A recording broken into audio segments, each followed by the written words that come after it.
kalau kita udah bisa tahu tadi ya Teh,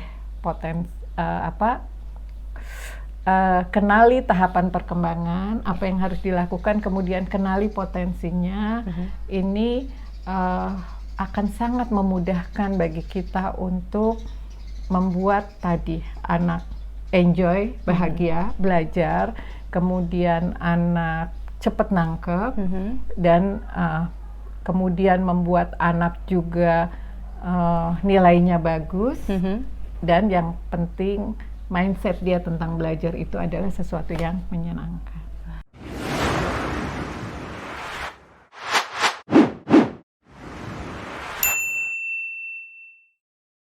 Dua ini aja sebenarnya udah kayak powerful banget ya Bu ya.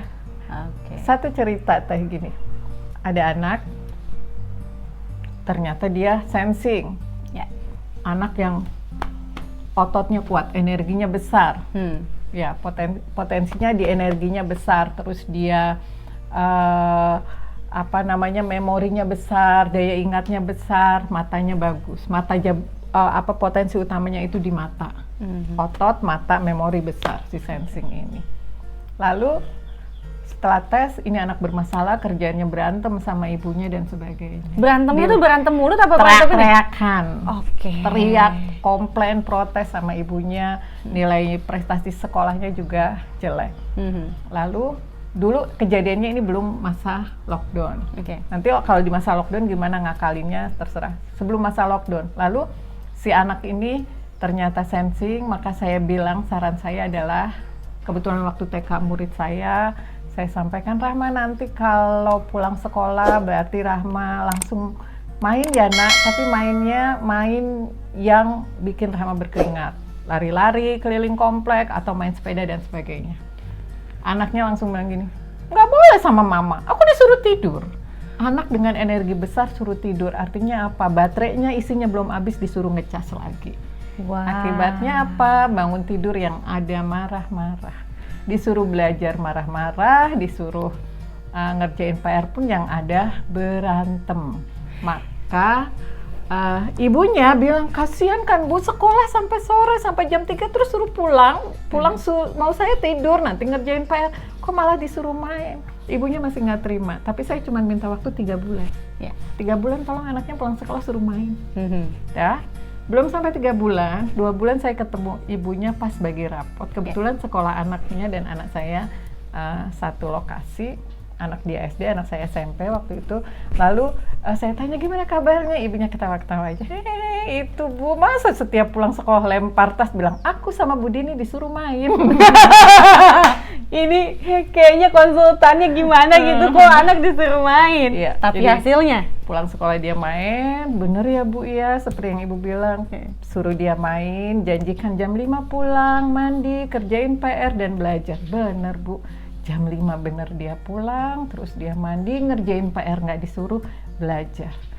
Oh bagus dong, kalau gitu iya, tapi belajarnya jadi cuma sebentar banget. Terus kalau disuruh bilang, udah ngerti. Terus masalahnya apa Bu? Rankingnya gimana? Kebetulan belajar aku, rankingnya naik Bu. Dari yang 20 berapa, sekarang 13. Terus saya bilang masalahnya di mana gitu. Masalahnya jadi di mana? Iya itu belajarnya sebentar banget. Saya pikir ibu termasuk, dan mungkin banyak di antara kita jadi orang tua yang seneng nyiksa anak. Wong anak udah ngerti masih disuruh belajar lama. Udah pinter, ngapain suruh belajar, main. Udah ngerti gitu. Itu jadi tadi, kalau anak belajar sesuai dengan potensinya, kita pahami potensinya, malah disuruh main dulu pulang sekolah, maka satu anak enjoy, seger dia, karena dia anak yang ototnya kuat, berkeringat, energinya dikeluarkan. Setelah dia segar, dia mandi, dia belajar, cepet masuk, sebentar aja masuk, rankingnya naik. Dan yang terpenting buat saya, semoga anak itu yang namanya mindset belajar itu adalah sesuatu yang menyenangkan buat dia. Karena kalau aku mau belajar, aku harus bermain dulu. Dan tidak melihat mama yang melotot-melotot nungguin dia nyuruh belajar, karena dia sebentar aja udah ngerti. Iya benar-benar. Seru banget nih kalau misalkan tahu potensi anak tuh. Jadi ngedidik anak juga orang tua nggak stres, apalagi WFH kayak gini, ya kan? Otomatis kalau udah tahu potensi anak, kita tinggal mengarahkan aja, kasih ya beberapa mungkin perubahan ya Bu ya, perubahan gimana caranya ya dirubah gitu kan biar anaknya nyaman. Ih seru deh. Gitu jadinya. Ngomong teman-teman ada pertanyaan nggak? Kalau misalnya ada pertanyaan boleh juga diketik, nanti kita akan bacakan dan mungkin juga akan langsung kita jawab ya Bu ya. Iya.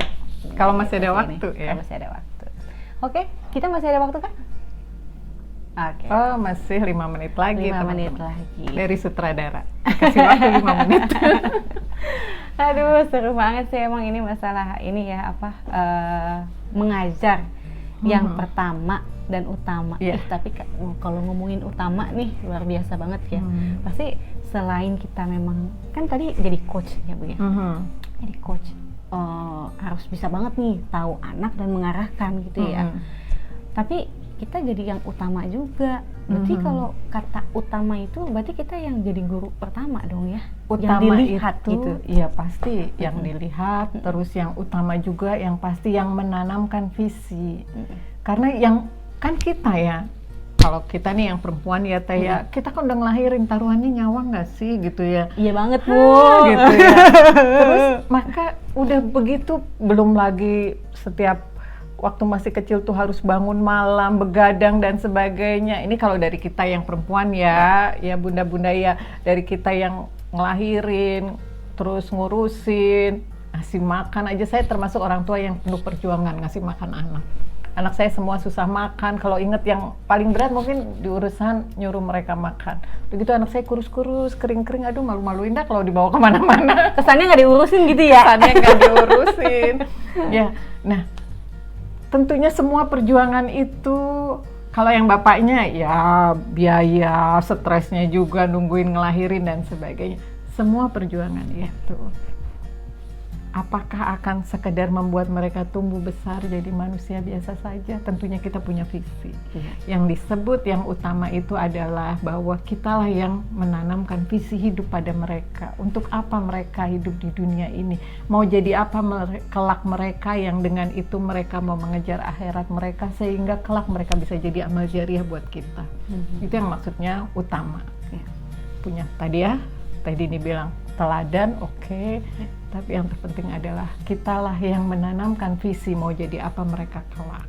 Nah, tentang ilmu yang lain-lain mau jadi apanya, karena kita ini visinya udah gitu. Nggak harus kalau kita pengen anaknya ulama kita semuanya harus punya, enggak. Tapi visi ini yang ada. Maka ilmu yang lain-lain itu gimana caranya kita menyediakan buat anak kita. Entah lewat sekolah, manggil guru, enggak. Tapi yang namanya utama itu adalah keteladanan dan visi. Keteladanan dan visi. Jadi yang utama itu ya Bu ya. Nah, keteladanan tadi Teh. Jadi kalau kita mau anaknya senang belajar ya keteladanan seberapa sering sih anak kita ngelihat kita belajar? Tenong. Seberapa sering anak kita ngelihat kita baca buku? Mereka tahu nggak kita lagi baca buku? Jangan baca bukunya mereka lagi tidur. Gitu. Jangan justru ya baca buku itu liatin, pas mama lagi belajar gitu. Kalau pegang handphone, baca-baca. Ya kasih tahu, aku lagi baca. Nih mama nih lagi baca ini, bukan lagi cuman baca Facebook. Harus dikasih tahu ya. Jadi mereka tahu kalau mamanya kita pegang handphone itu bukan main game, bukan. Ngerti nggak sih? Di ngaji. Dengerin Ustadz. Terus seberapa sering kita ikut kajian, ikut training, ikut workshop, yang anak tahu itu teladan. Ya anak tahu. Terus seberapa kuat kita mengejar visi hidup kita, yang anak tahu. Bukan cuman saya visi hidup saya gini, diem, anak nggak tahu mamanya ini dan aktivitas yang dilakukan ini untuk mengejar visi hidup. Teladan. Itu yang namanya utamanya itu teladannya di situ. Dan punya visi. Wah, ini memang betul harus sinkron banget, luar biasa. Baiklah, pembahasan luar biasa banget hari ini. Mungkin bakal bagian-bagian dari pembahasan kali ini pasti akan masih kita bahas ya di pertemuan-pertemuan selanjutnya, karena memang ini perlu banget pendetailan, dan kita pun sebagai pendengar, penikmat ilmu ini memang betul-betul harus dilatih banget nih keilmuannya, karena memang kayak tadi senyum, bilang cinta aja itu harus dibiasakan. Apalagi tadi terakhir tuntutannya sebagai yang utama, kita pun harus jadi teladan. Harus banget Bu, Pak, sekarang itu belajar di rumah gitu, ngeliatin ke anak-anak. Luar biasa banget. Itu tips dari Budi nih kali ini. Ada lagi yang disampaikan Bu? Iya, closing statement aja ya. Menjadi pendidik yang pertama dan utama tadi adalah satu ya, utamanya teladan dan visinya mau apa. Kemudian menjadi pendidiknya ini, jadi coachnya ini dimulai dengan kita tahu tahapan perkembangan anak kita, sehingga kita tahu bagaimana cara memperlakukan mereka. Terpenting adalah mengguyur cinta bagi mereka, itu harus terus dilakukan. Kemudian yang kedua, tahu potensi mereka. Luar biasa. Tahu potensi mereka sehingga mereka akan tumbuh dengan belajar itu dengan enjoy. Ya, nomor satu, kalau sesuai dengan potensi pasti akan enjoy, kemudian mudah nangkep, kemudian nilainya bagus, dan yang terpenting adalah anak kita mindsetnya bahwa belajar itu sesuatu yang menyenangkan, belajar itu kebutuhan aku. So, diaplikasikan, insya Allah kita sama-sama doain mudah-mudahan anak-anak kita bisa jadi orang yang betul-betul bisa mencintai ilmu, jadi pembelajar juga ya, meskipun WFH. Oke? Thank you udah mantengin kita, udah nonton live ini di channelnya Budini, Dini Sumaganti. Nanti juga kami akan memvideokan ini di YouTube, insya Allah mudah-mudahan bisa cepet tayang. Jangan lupa subscribe, nanti kita kasih linknya. Itu aja mungkin kali ini. Terima kasih banyak. Wassalamualaikum warahmatullahi wabarakatuh. Waalaikumsalam warahmatullahi wabarakatuh.